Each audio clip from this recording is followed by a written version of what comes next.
What's up mga ka-Big Bites? Mikey Williams, lifetime ban na daw sa PBA.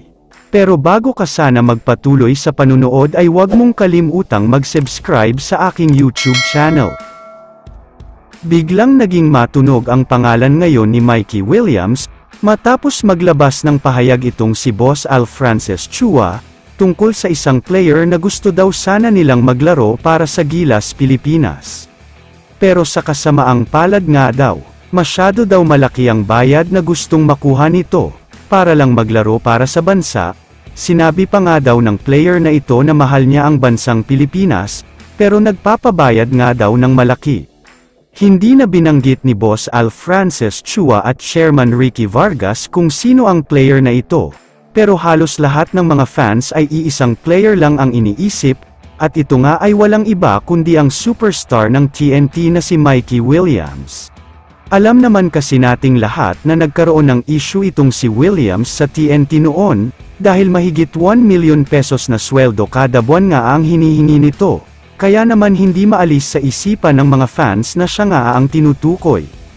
Samantala, ayon naman sa iba't ibang mga source, mukhang tama nga daw ang iniisip ng lahat ng mga fans, dahil mukhang si Mikey Williams nga daw talaga ang tinutukoy na malaki ang bayad na hinihingi bago maglaro sa Gilas. Kaya naman dagdag pa ng source, posible daw na may mabuong galit ang PBA dahil sa ginawang ito ni Williams, at baka magresulta pa ito sa lifetime ban.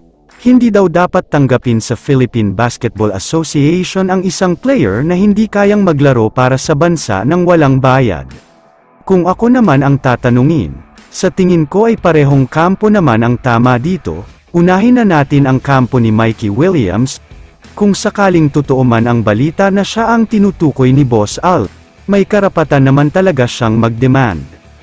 Sabi nga ng karamihan ay wala nang libre ngayon, tapos isusugal rin niya ang kalusugan niya sa tournament na ito.